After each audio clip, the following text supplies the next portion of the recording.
Magic is real. You just have to look. Down below.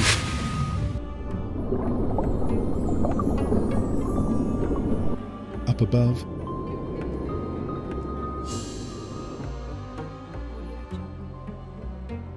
Around every corner. It will be there.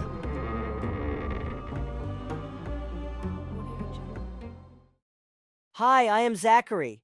Today we are going to visit my friend Mason. I hear he is sick today. And what a beautiful day. I know those kids. I think maybe I know everyone in this neighborhood. I know everyone here in the Rose Garden. The neighborhood is beautiful and colorful and surrounds the Rose Garden Park. But the best thing about this place is the magic. You have to look for it. But if you look closely, there will be something mysterious. That is Johnny back there. He is the neighborhood bully. Every place has one, I guess. Johnny is the neighborhood bully. We talk sometimes, but now he looks riled up. I don't think Johnny knows it, but nobody is really afraid of him. He is like me, not a big kid, but I needed to be somewhere. I jumped over the fence and took off. Somewhere behind me I heard a crash and Johnny mad screaming at me. I should have gone back to help, but I kept going full speed. I was clearly not afraid.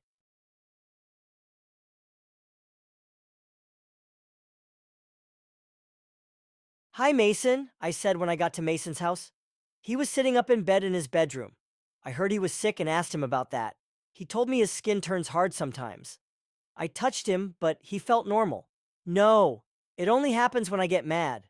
That is a real problem, I thought. The thing about Mason is that he was a hothead. He was always mad at something. We sat there for a moment and I got a great idea. I decided to make him mad. "Hard skin, huh? You are like a superhero," I said proudly. "I am not." Mason's face started to turn red. "I will call you Stoneboy. Clever, right? Hard as a stone." Mason was visibly angry and held his fist up. I reached out to touch him, and he definitely was as hard as a rock. "Watch this." Mason reached for something. I am pretty strong also. He picked up an iron bar and bent it. He wrapped it around his head. I was speechless for once. Somehow I talked Mason into going outside. His room was kind of dark and dreary. We could use some sunshine. We walked through the neighborhood. It was a beautiful day. Sunbeams swept under the trees, waving in the light breeze. There was birds singing, squirrels, and Johnny!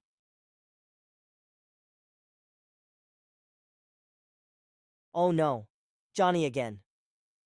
Mason and I looked at each other.